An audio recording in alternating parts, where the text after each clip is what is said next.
ওদেরকে যেন আমার মন কাঁদে ভাই হকার মানুষ। আপনি যদি ওই জায়গায় থাকতেন তাহলে আপনি এখন ওইটার মধ্যে দুইটা পার্ট আছে। কিছু কিছু অসাধু মনে করেন বিভিন্ন ড্রাইভার আছে।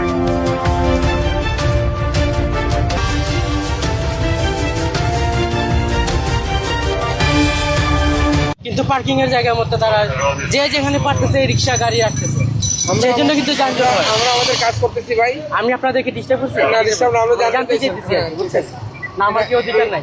আছে ওদের, নাগরিক হিসেবে আমার অধিকার আছে।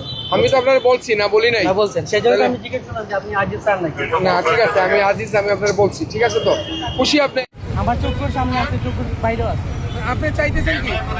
আমি মানুষের মানে যে কি জানি বলতে পারি যে হকার যারা আছে তারা শান্তির মধ্যে ব্যবসা বাণিজ্য করতে পারতেছে না। ফ্যামিলির মধ্যে বিভিন্ন মানুষ টাকা পয়সা ঋণ করছে যে তাদের ফ্যামিলিটা মানে সার্ভাইভ করার জন্য। ঠিক আছে, আপনি না আমি যদিও করি আর কি, আমি গণ্যমান্য ব্যক্তিবর্গ নিয়ে বসবো আর কি একটা মিটিং। এখন আপাতত একটু নিজের ব্যক্তিগত ঝামেলা নিয়ে আচ্ছা ঠিক আছে, বসেন। ওই নাম্বারটা দেন। কার নাম্বার দিবেন? আপনি যে বললেন আপনার কাছে আমার সিনিয়র স্যারে ইয়েতে আছে, অ্যাপসে আছে, আপনি ইয়ে করতে পারবেন। সরকারি অ্যাপসে যে পুলিশের ইয়ে নেই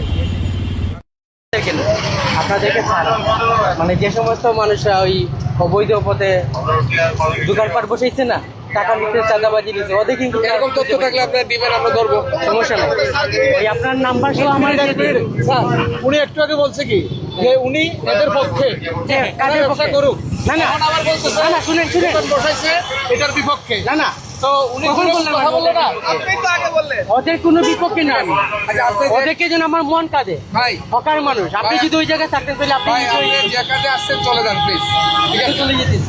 আপনার পরিচয়টা দিন। Mohammad Jahangir Alam Chowdhury, business development executive আর প্রিয় শিক্ষক। আগামীতে আরো অনেক জিনিস জানতে পারবেন আমার না, বুঝছেন?